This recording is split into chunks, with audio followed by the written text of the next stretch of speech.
Running Light Ministry podcast is brought to you by listeners like you. You can support these podcasts by making a gift to the ministries at runninglight.org.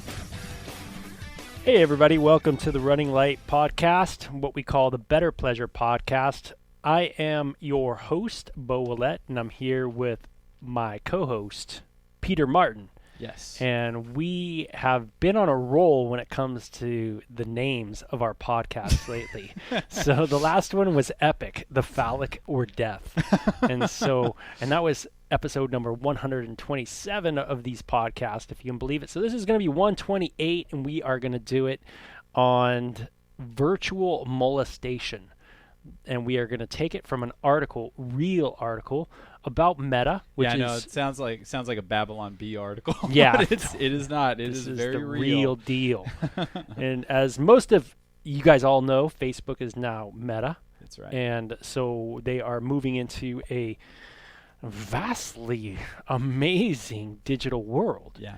And where you can have your own avatar and you can kind of hang out with other people and do different things and stuff like that.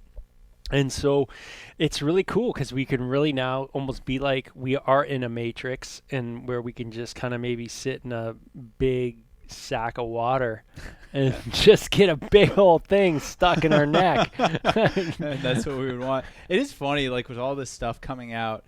I watched The Matrix when I was a kid for the first time. I think it came out when I was like 9, and I watched it just a couple years after that.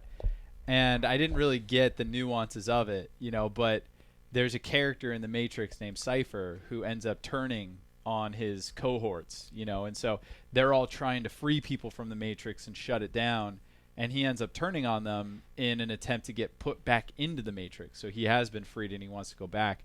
And he makes the argument that the Matrix is more real than the real world because of how real it makes itself out to be. And he chooses that over the real world. And it's really interesting because when you watch The Matrix, the real world is in total disrepair. It's like everything is terrible. Like they have no sunlight. It's just been ravaged by wars with the machines and all that. And I think it was meant to be, now watching it again as an adult, I feel like it was meant to be an allegory of where people become so addicted to the virtual world that they stop maintaining the real one, that they would choose the virtual over the real because of how easy it is and because of how moldable it is to what we want it to be. Yeah. So with that said, as a nice little intro, let's roll into the article and then we'll start talking about some stuff. We hope to really emphasize to the parents out there, if there is any parents that listen to such a crazy podcast as this one, but we would love for parents to be able to understand a little bit more about what their students are growing up in and around, and maybe how their students differ in their view of reality. And human interaction, I think that a lot of older people don't understand this, but the predominant form of interaction that most student age people are going to have is going to be online. It's not going to be face to face. Yeah. That's just not how the majority of their interactions are going to happen. They go to school, they hang out with their friends a little bit, but the majority of what they're doing is going to be in an online space. Even when they're at school, they're on Instagram, they're on TikTok, they're on Facebook, they're on, all these different social media platforms interacting with people. And they're spending very little of their time interacting with people face to face, like actual interaction. So, interesting. So what happens in Meta? So Meta's not out yet as of the recording of this podcast. It's not out yet, but they have a beta out. And what Meta is it's actually a totally immersive thing. So you have a virtual reality headset that you wear, and you go into the metaverse, and you can talk to your friends. You can go hang out with your friends and communicate with them and things like that. That's what Bo meant when he said it's like the Matrix. Where it's like, what if I didn't have to leave my house in order to hang out with my friends? We could all just kind of plug in and then hang out in some sort of a neutral space. Now, in the metaverse, they have this beta model out, meaning it's a testing model where people can go and see how it works and functions and work out all the bugs before it goes out to the public. And one of the metaverse users claims that she was sexually groped and harassed in the metaverse. And this is how she takes it. This is her response. Again, this is not a joke. This is very real. This is what she said about her experience. Sexual harassment is no joke on the regular internet. But being in VR or virtual reality adds another layer that makes the event more intense, she wrote. Not only was I groped last night, but there were other people there who supported this behavior, which made me feel isolated in the plaza. Now, later on, someone commenting on this event, and again, listen very closely to what they say because it's fascinating. Okay, so this is someone, I think this is like an actual psychologist, but they say this. At the end of the day, the nature of virtual reality spaces is such that it is designed to trick the user into thinking that they are physically in a certain space, that every bodily action is occurring in a 3D environment. She says to MIT Technology Review, it's part of the reason why emotional reactions can be stronger in that space and why VR triggers the same internal nervous system and psychological responses. So her argument is that actually being raped or groped or molested virtually could be worse than having that happen to you physically, which is radical, right? That's a very radical statement to be making. And again, this is not satire, right? It sounds like it's a joke, like they're making a joke. This is not satire. This is meant to be taken very seriously. Now, is it the person who felt like they were being groped? Did she think it was worse, or did the commentator on what happened to her? This is the commentator. This is not her. Okay. So she's describing it as just being bad. I mean, she describes it as being groped. She says, Right. not only was I groped last night, you Yeah. know, so she's making it seem like it's on par Yeah. with it. Yeah. Right. And then the commentator comes in and says, yo. Yeah, there's this. This is so hard not to laugh because it's so ridiculous. But here's another account of virtual molestation recorded for us in this article. And again, it's meant to be taken seriously, but I just can't take it seriously. This is someone talking about playing a game where they're fighting zombies and demons. So obviously this is a hugely traumatic event. So she said, in between a wave of zombies and demons to shoot down, I was hanging out next to Big Bro 442s. That's like the username Right. of her sexual assaulter, I guess. Waiting for our next attack. Suddenly, Big Bro 442's disembodied helmet faced me dead on. His floating hand approached my body, and he started to virtually rub my chest, she recounts. Stop, I cried. This goaded him on, and even when I turned away from him, he chased me around, making grabbing and pinching motions near my groin and chest. Emboldened, he even shoved his hand towards my virtual crotch and began rubbing at it. There I was being virtually groped in a snowy fortress with my brother-in-law and husband watching. So, like if you read that, the way she's recounting it, it sounds like someone recounting an actual event. Like this really happened. Like I was really groped or really molested in this way, and it's seen as like a very traumatic event. So I guess one of the things that we could talk about is, first of all, why would somebody look at the virtual world as being more real than this one? Why would they want to do that? Yeah, and it comes kind of piggybacks on another question too of like, well, how do we define reality? Like, what is real? That's been a big question throughout the ages. Right. And so how would you answer that? Yeah. So, obviously that's the big question asked in the Matrix, right? Yeah. What is real? How do you define real? If you're talking about what you can see, taste, and touch, Right. then all you're talking about is electrical impulses interpreted by your brain. So, in other words, what the Matrix is saying is that, like, if I only define real by what I perceive to be real, then it's a subjective experience, right? And so it is possible for someone to craft a reality that, if I'm interpreting it as a real, it makes it real. Even to the point of dreams, right? If a dream feels real enough, did it really happen? Like, is it a real event in my life? Can I be traumatized by a nightmare if it was vivid enough? Yeah, and you almost run into a problem of if going this kind of subjective way is if someone says, hey, well, in my mind, like, for instance, like a mental illness would be considered, like, you couldn't really say someone's mentally ill. Right, because it's real for them. It's real for them. That's right. So as a Christian, as a believer, what we believe is that there is an objective reality. Yeah. Right? There is an objective reality created by God. Right, it's defined by God. It's defined by God. And that reality is what is real. So no matter what I'm interpreting as real, right? Like you said, if I have some sort of a mental illness, or let's say I take LSD or some sort of hallucinogenic, the things that I'm seeing and the things that I'm experiencing in that altered state of mind, they seem very real to me, but they're not. It's not real. And if I'm playing a video game or something like that, again, these things feel real to me, but they're not. And everyone could probably have an experience when they were a kid and they were watching a movie, and you get taken in by it. You get taken in by the narrative. Maybe you're watching like a movie that got a little scary, or the kid is emotionally distraught over something that happens within the movie, and they're just crying uncontrollably. Usually what the parent tries to do to assuage their child is to say, like, it's not real. It's make-believe. It's not real. It's okay. It seems real, but it's not. And that's how we would coax people out of it. Now we live in a society where truth and reality are very much subjective. It's kind of whatever you want. Yeah. So in a normal circumstance, someone would talk to this person and be like, okay, granted, maybe it felt real, but it wasn't.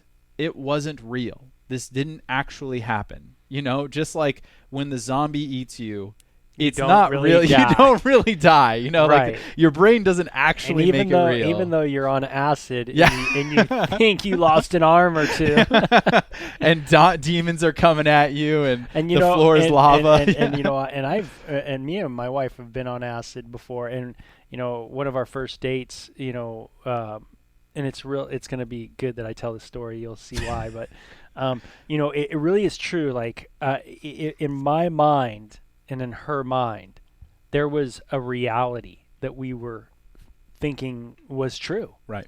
And it had to do with a bloody nose at the time, and we literally were putting cloth on the nose and of her and thinking her nose was bleeding, and we saw it, and we felt it, and it just seemed so real. Right. But at 2 a.m, we looked at her face again, and there was no blood. Right. We looked at the cloth, there was no blood. and then it hit our brains that, oh my gosh. That wasn't real. That wasn't real. Now, we used to call that tripping back in the day. Like, it wasn't that long ago we used to say, man, that was a trip. Yeah. Like, And it's funny how, because subjective philosophy has become dominant over the past 70 years in the country, in the university, right, that you have generation upon generation that has been taught subjectivity through different philosophical worldviews, that it's become a constant in things that are watched as kids get older, things that they view on internet, like what I like to call is like internet philosophy, right? Like YouTube, where they're getting a philosophy, but they don't know it, right? But it's all subjectivity, right? So they tend to not see things very well, right, like as far as like instead of just saying, "Oh, I was tripping," right? Like Gamer 40329 was trying to grope me and virtually. Yeah. And it was probably just some 10-year-old laughing in his room thinking it's the funniest thing ever. Right. Just totally busting up, but instead of maybe seeing the distinction and just saying, "Hey, that was more like a trip, but it wasn't real." Right. Right. It's like there's no one in the room where I'm at right now. And that's an interesting shift even in psychology. So part of what psychology was designed to do originally was to try to help people be grounded in reality. So in other words, they were helping people let's say, that had traumas in their past, and because they have traumas in their past, they're constantly stuck in the past. They can't get over the past. They're always reliving it. They're always bringing their past baggage into their current relationships. And so the counselor's trying to help them work through that stuff so that they could be present, so they could stop living in the past. Or if someone had a mental disorder, once again, it's trying to help them organize their thoughts and process things properly, and to distrust some of the ways that their brain is functioning. Now it's gone into validation therapy, right? So it's just like, I'm not here to correct your view. I'm here to validate your view and hope that that's enough to help you cope with your reality. So instead of me saying like, hey, that's wrong, like like looking at you and Sylvia and your reaction and being like, yeah, you guys were tripping, instead saying like, wow, well, how did that make you feel, Bo? Like, seeing your wife bleed like that, like, wow, you're really brave to like, I'm like validating your false experience, know, and that's how I'm trying to help you, as opposed to saying like, no, it didn't really happen. Like you guys were on a pretty massive trip and you need to come back to reality. And this is also, by the way, one of the reasons why anxiety is so high in our culture. Anxiety is usually detailed by people who cannot be present. So you're either always focusing on worries of the past, or you're focusing on worries of the future, but you're not connecting with your present moment. You're not able to be present in your mindset, and therefore you're disconnected from reality. And for someone like me, I actually have the opposite problem, where I'm so present that I tend not to worry enough about the future. I tend to be a little incautious, as you know, as my boss, and not plan things out very well. And I also tend to not be able to connect very well with memories. So I'm ultra present, and that means that I don't really get stressed out. Like, I very rarely feel the emotion of anxiety, which is nice, but there's also some setbacks. But if you hang out with someone who has anxiety problems, you realize that they're almost never present. They're almost never able to connect with the now. They're always in the past. They're always in the future. They're never really present in the moment. And what social media and what this virtual world has done is it's allowed people to never really be present in the now. They're never really right now. They're on their phones. They're talking to this person over here, that person over there. They're Googling this on this end. They're watching this YouTube. They're listening to this podcast, but they're never just present with what's happening right now. They're never able to just connect with their present moment. And that inability to be able to connect with the reality of their world or the present moment of their life has made them completely disconnected, and therefore there's no anchor to help them when they become anxious, right? I hope that helps people a little bit when you're understanding this present state of, like, again, why can't people be happy with reality? Why isn't reality enough? Why do they have to go outside of themselves?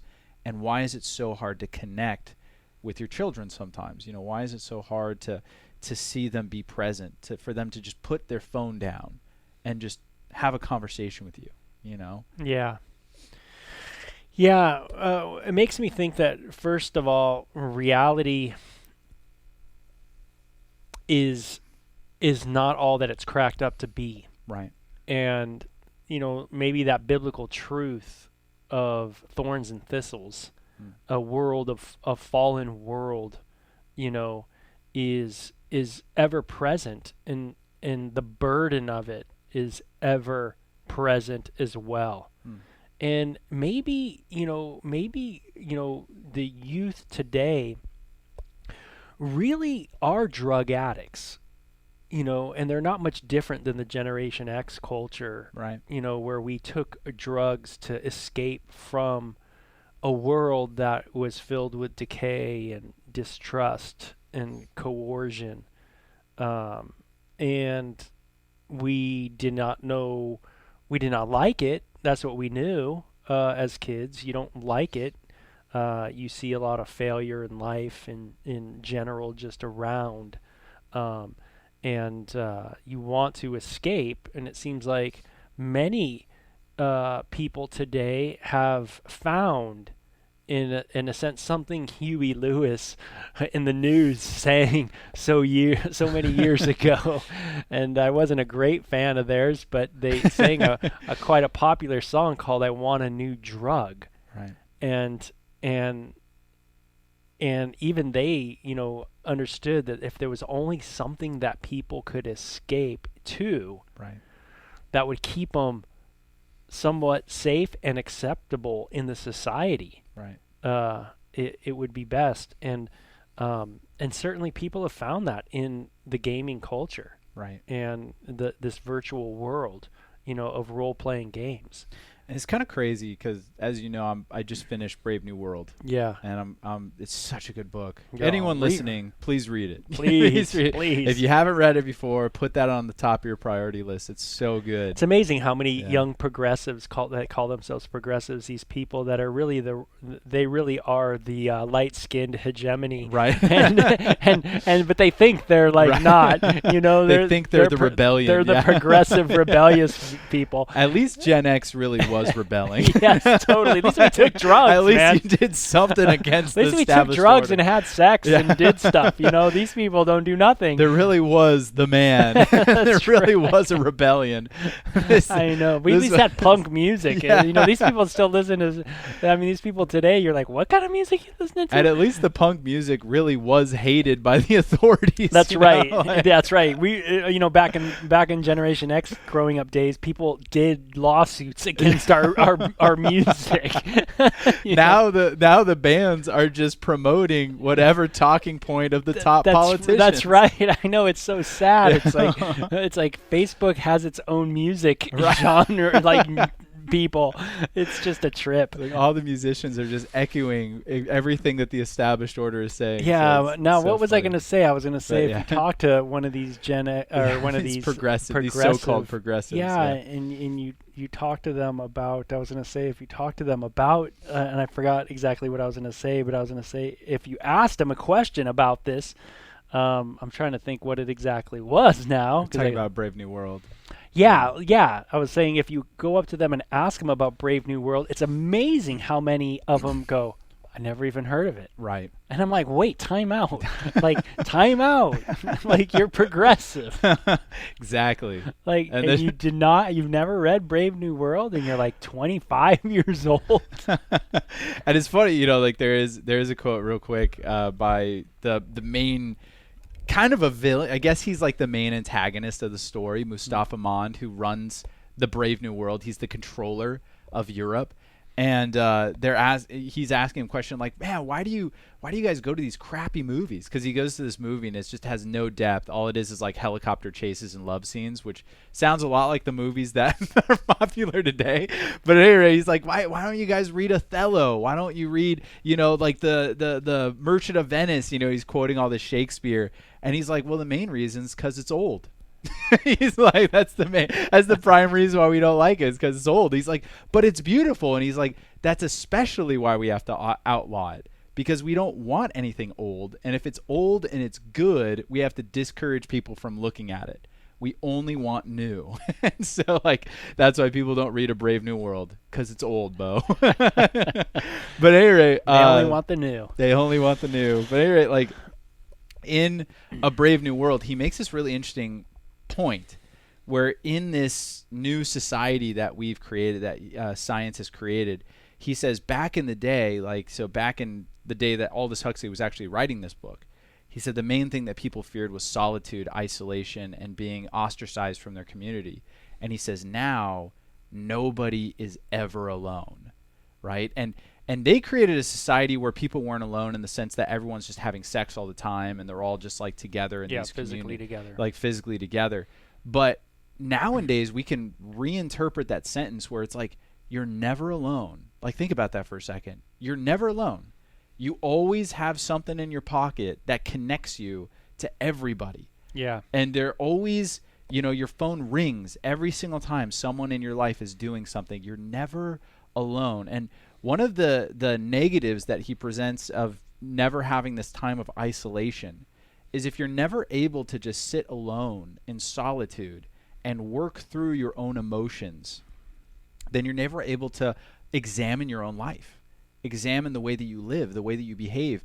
And John the Savage is pressing Mustafa Mann on this. He's like, well, if you're never alone, then how can you cultivate courage? How do you cultivate virtue and self-control? And Mustafa Mann laughs and he says, we don't need those things anymore. Right. He's like, what use do you have of courage when life is so easy? And he's like, and whenever you need to do something courageous, like telling the truth or being honest with a friend or forgiving, you just pop a Soma tablet, which is like their drug, and you can have all the courage you want, you know? Yeah. And why do you need to have self-control? Now you can have whatever you want. And it's almost like Soma is the internet. You know, like if you want to have relationships, you could have relationships with whoever you want. If you want to have something sexual happen, you could have virtual sexual encounters with whoever you want. You can go to webcam models. You can communicate with them. You can give them money. Yeah, you don't even need real webcam models. Right. I mean, right now, I think one of the big things in pornography is swapping the not only body parts, but the face of the people that you're watching. Right. And it's kind of it's a virtual world, right, where you get to create the perfect person. Yeah, and you could swap them out, and you know, like, oh, you know, I want this person's face on it, I want that person's face, or I want this body part, or that kind of thing. Right. Yeah, and you're right. I mean, there is all that taking place, and now people are going to go, oh man, yeah, this world's crazy, but I want people to think about something too, and that is, haven't we created this? Right. Like, this didn't come out of thin air. Right. This didn't come out of thin air. This is something. This wasn't done to us. It's not like the Matrix, where the machines took over. The machines took over the world. We made it. Right. Human beings and bought it. Have done it. That's right. And it's interesting because it definitely is a reaction. In a couple ways. First of all, let me try to clear my mind here, but when a society does not know how to deal with sexual relationships in the real world, right, quote unquote, right, in the quote unquote real world, real people touching real flesh and bodies, then there and you have technology, the asterisk technology that creates virtual reality, then obviously there's in a sense a second opportunity. Right. You know, now put it this way. Virtual reality, would you rather have people have sex with one another in the real world? People didn't like that too much in the 60s. Right. You know, meaning you didn't like it when people just hitchhiked around the country. And if you're too old or too young to understand what was going on, you had people literally hitchhiking across the country, 15-year-old girls that literally would hop into a van, have sex with dudes, and not think anything of it. Right. And, I mean, it was super common for people to go to a club and then go and have crazy sex all night. And now this wasn't happening everywhere in the country, but certainly it was happening in a pretty massive way comparative to what was happening in the 50s. Where it wouldn't be hard to find an environment like that. That's right. And so, I always like to ask the question, like, do you like that? Was that better? Was that good? Right. People go, no, that's horrible. That's horrible. And think of all of the criticism of the sexual revolution that has gone on, all the books that have been written, all the attacks, whether it's feminism attacks on sex and different other religious people's attack on sex, and I mean there's been a lot of attack on sex in general, whether within the church, without the church, there's enough of it to go around. Well, would you rather people have sex with whom they want virtually? Right. Is that a better world? No risk of STDs, unplanned pregnancy. Nothing. Right. Nothing like that at all. Right. I think this is a great quote. It's like in democracy and capitalism, you get what you want.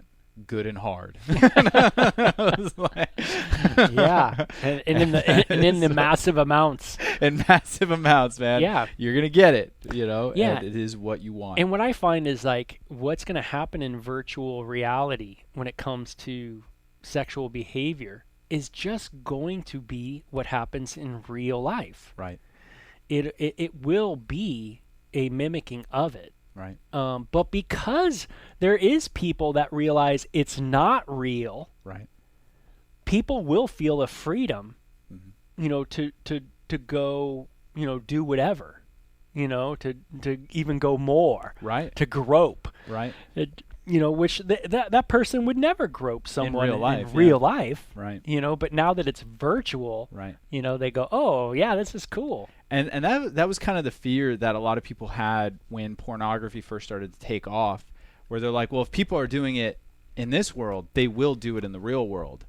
And maybe there was an argument for that a long time ago. If they were doing it, say, be more clear. Right. So if I'm viewing pornography where people are being, you know, sex trafficked or abused, it's like, well, if you're watching it, then you're going to do it. Right. And You're that automatically may gonna have do been kind of an argument 20, 30 years ago. Now it's been basically disproven that that's not how people work. But nowadays, I don't think it's an argument at all, where it's like, no, what's happening is they're doing it there so that they can live in society, right? So in other words, they are expressing that kind of dark part of their personality in the virtual world so that they can live in the real world without repercussions. Yeah. And, you know, again, Brave New World, there's this great moment where Mustafa Moni's talking to the Savage, and the Savage is like, well, what about aggression and anger and violence? And he's like looking at it as like, kind of like a good thing of showing your ability to be brave and all that stuff.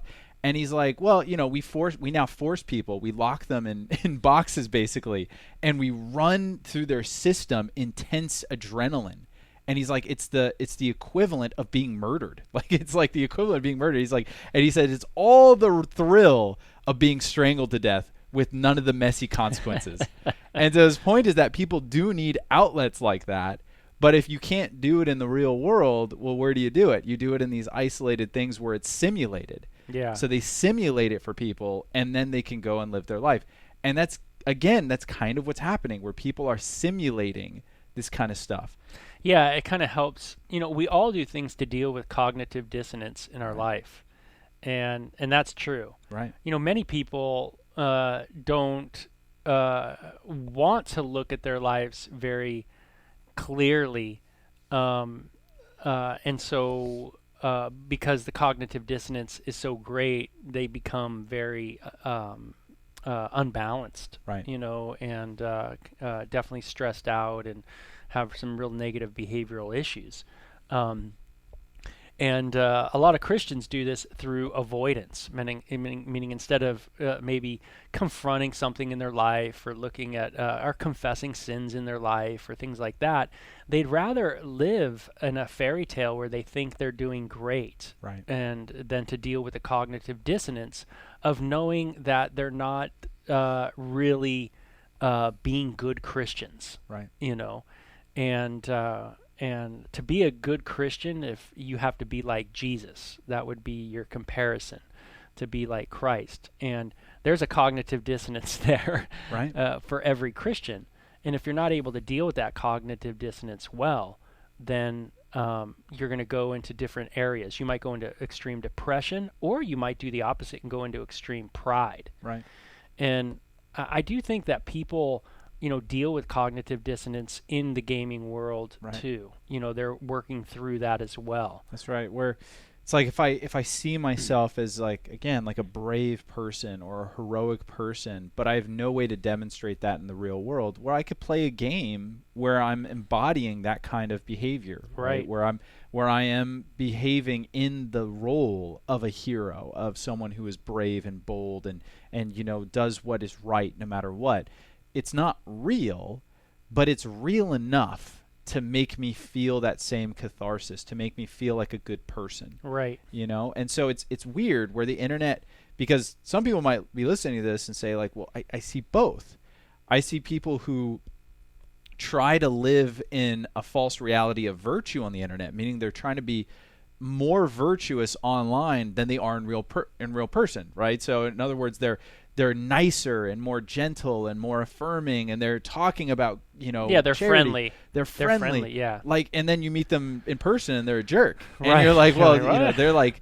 they're doing the opposite. But then on the other hand, there are people who are, they're like evil and malicious and angry and vile online, but then you meet them in person and they're really nice.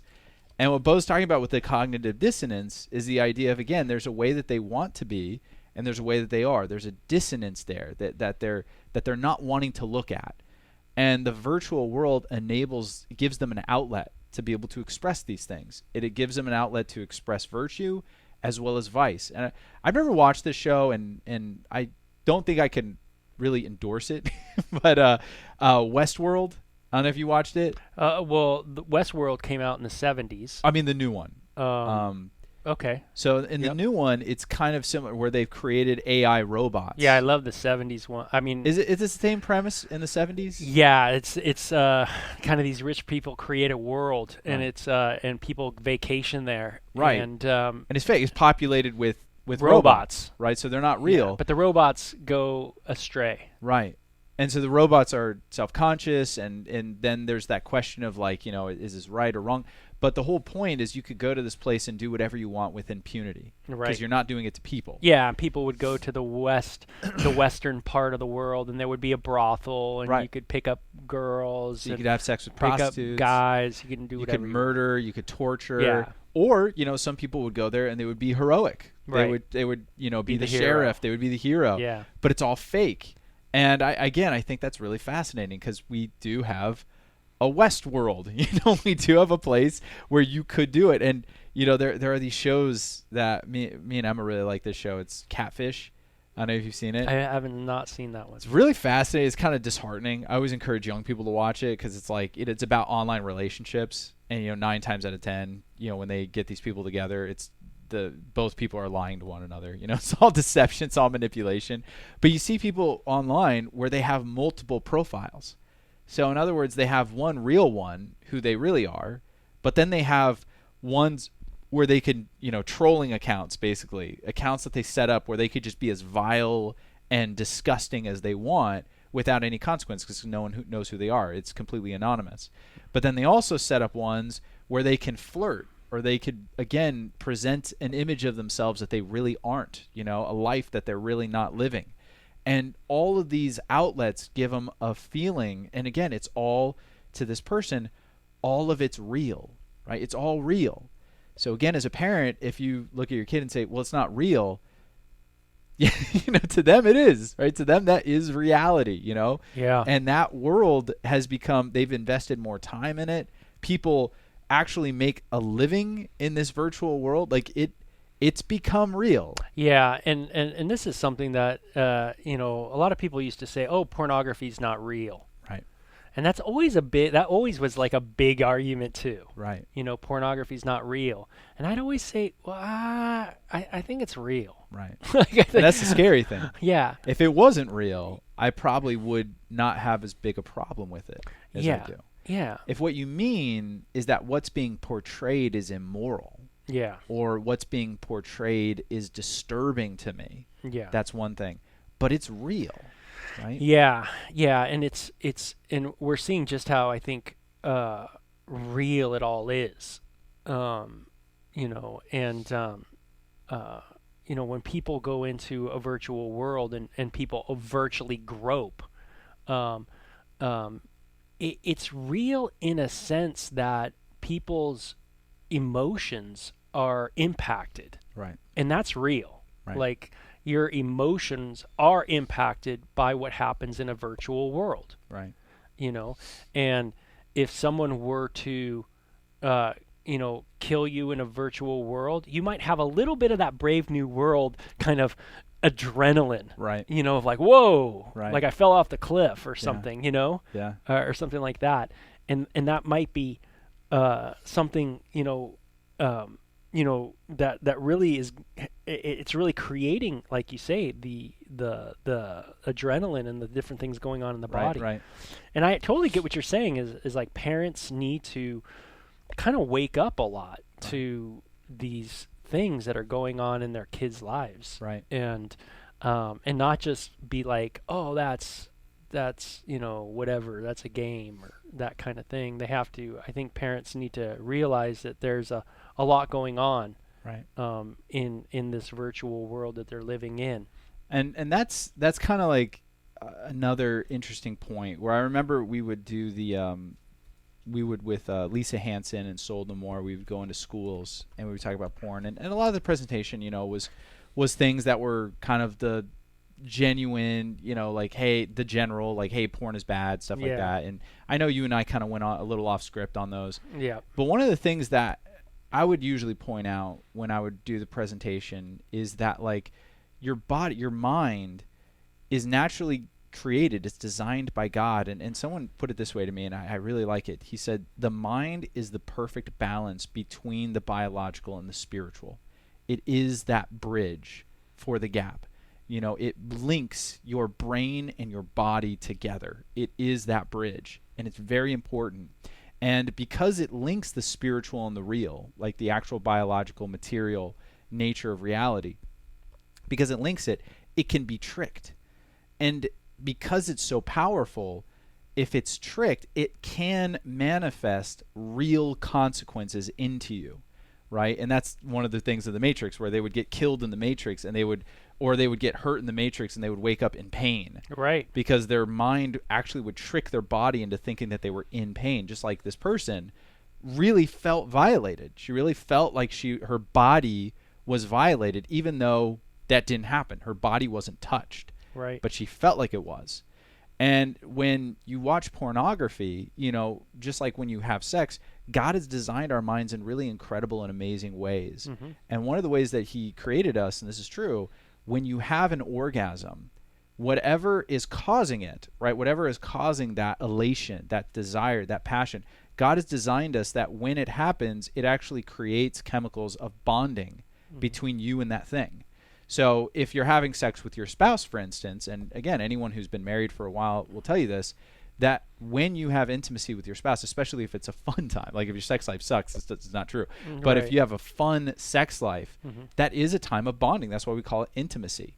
It's not just like we're already close and that's why we have sex, but it's kind of circular, where it's like when we have sex, we actually feel closer, right? It actually does something to you biologically. It's really cool. Yeah, it's like sometimes it's just like the idea of like, I love how you said that, because sometimes you can kiss someone, and just through kissing them, then you become sexual. Right. Then you desire even. Then that's what gets the body kind of engaged. That's right. So then the body's sending signals of like, oh, it's like go time, Yeah. And what pornography does is it tricks the mind into thinking that something real is happening. So again, in that person's body, like biologically, chemically, it's real for them. They are experiencing something sexual with this other person. And the problem is that all these chemicals are being dumped and precluding them from moving into a form of intimacy with someone that they don't have a real life connection with. And again, this goes back to A Brave New World, where he talks about how they discourage people in this utopia, quote unquote, that they created from ever forming connections or bonds, because he says passion creates decision making of free will and autonomy, and we can't have that to have a perfect world.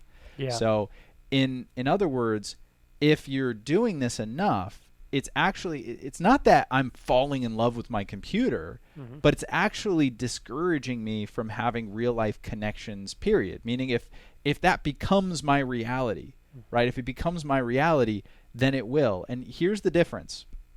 What fiction does, and there's a really important role that fiction has in a person's life, and this is for the Christian and the non-Christian, is what fiction does is it gives the mind a framework to understand its own inner workings. So, in other words, we have inner workings that are going on. Our emotions are very complex and they're difficult to understand.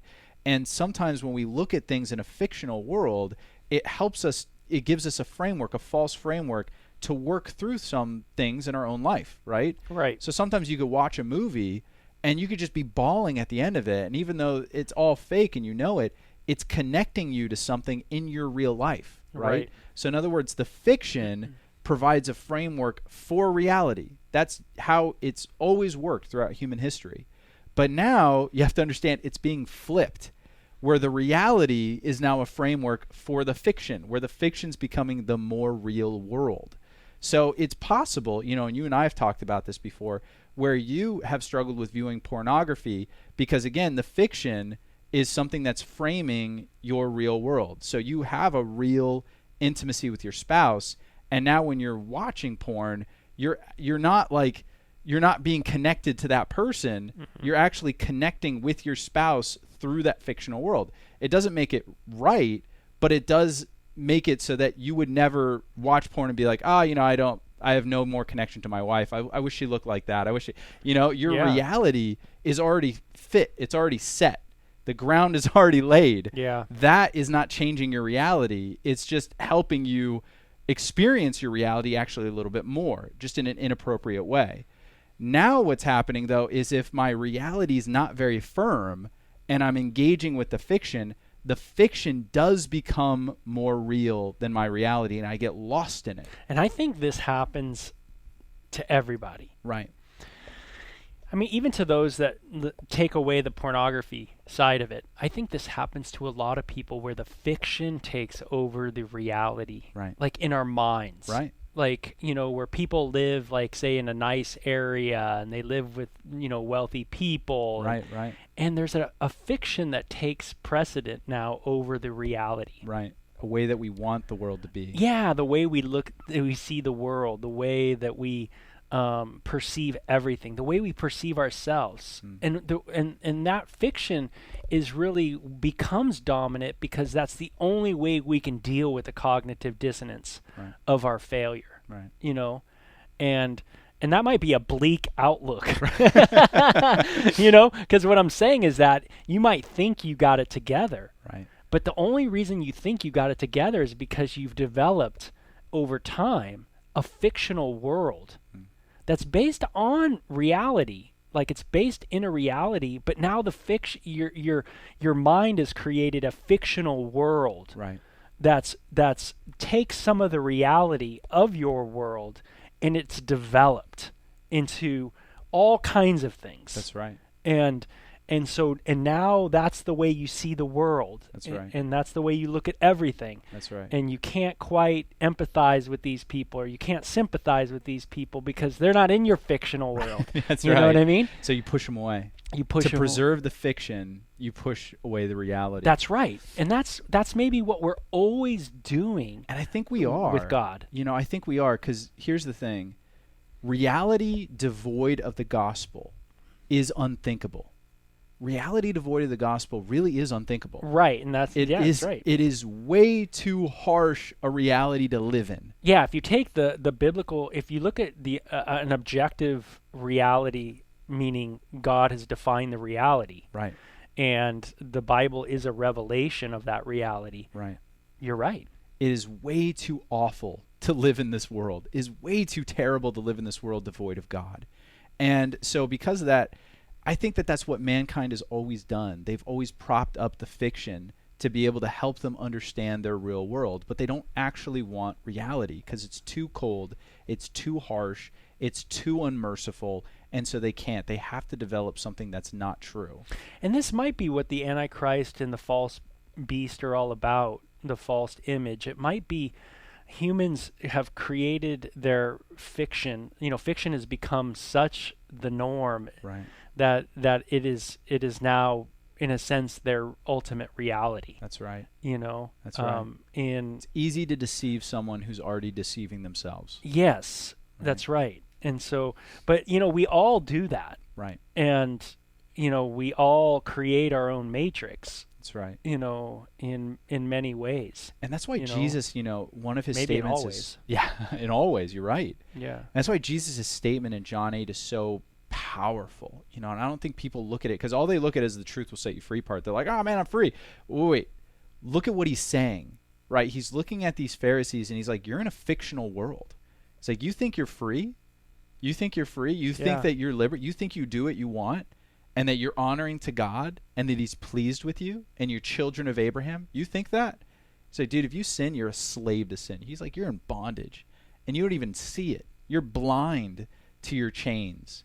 He says, if you knew the truth would set you free. And this is what's so incredible what Jesus is saying, because the truth he's presenting them with seems really harsh. He's like, what's the reality he's trying to get them to see? You're in bondage. You're broken. You're evil.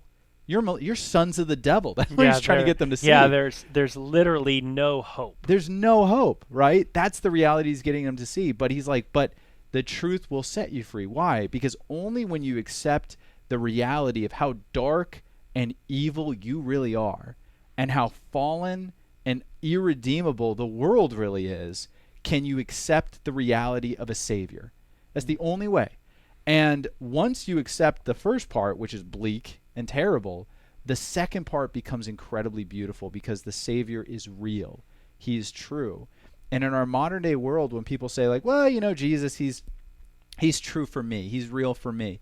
A Messiah that's only real for you and not real indeed, like absolutely real, is not a Messiah that can save you, right? Yeah. And when you accept all of Jesus, and that's what we see happening throughout the Gospels and throughout the Bible, by the way, people are just bucking. Even people who know God are constantly bucking against the reality he's trying to show them. Yeah. He's always trying to push them and be like, you are far more wicked than you'd ever think you could be. Believe me, you are. But on the other side of the coin, you are also far more loved than you could ever hope. And that's why that really famous Pascal quote, how's it go? Where he's like, Jesus is a God that you can approach without shame and without arrogance, right? Something like that. Yeah, I'm trying. I don't remember that one. Yeah, it's something to that effect. It's Jesus is the only God that you could approach without shame and also without arrogance. Because in his presence, your arrogance is destroyed when you see how holy he is and how unholy you are. But also, all your shame is destroyed when you see how loved you are and how accepted you are. So he does both simultaneously. So, like, if we want people, and this is the hard thing, you might want your kids to get out of this fake world, this fiction. But first of all, question yourself, do I live in a fiction? Have I established a fiction in my life? Am I secretly living out various sinful behaviors in a way that no one can see? And I'm living out my fiction, and I'm not willing to see who I really am and who I'm becoming.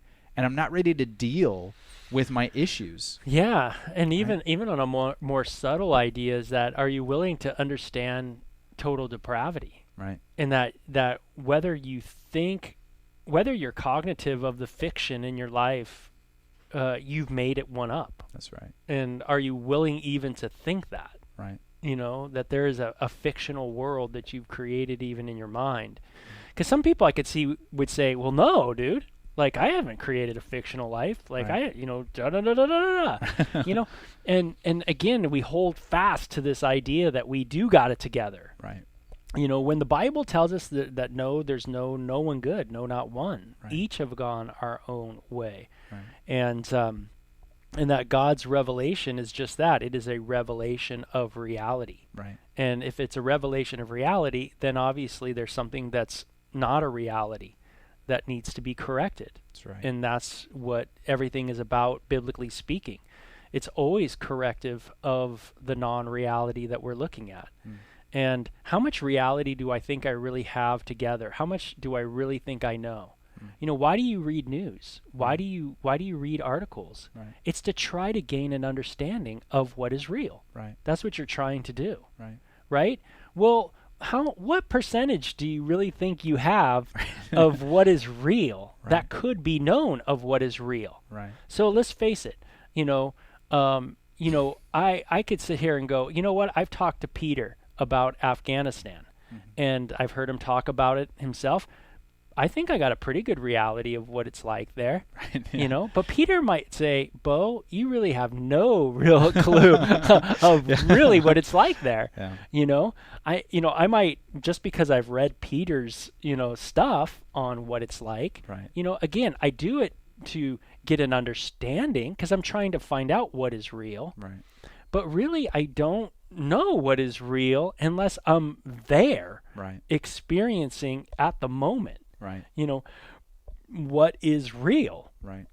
And so, to me, it's like if you're reading it at all and you're watching news at all, you've already admitted to the lack that you have. Right. Right. That's why you're doing it. And you got to remember that whatever reality that you're gaining is filtered through your mind.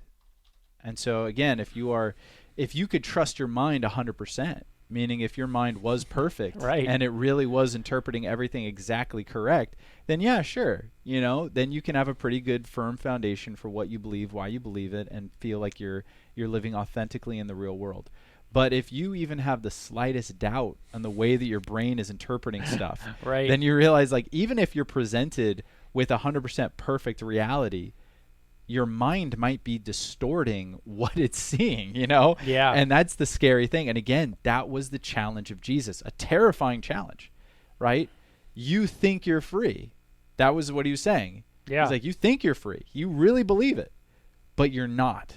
Right? You're right. Jesus is saying, I'm the only one who sees reality. Yeah. That's it. Which is so radical. If Jesus came back today and sat in the church and said, man, you guys are enslaved. Right. We would be like, no way.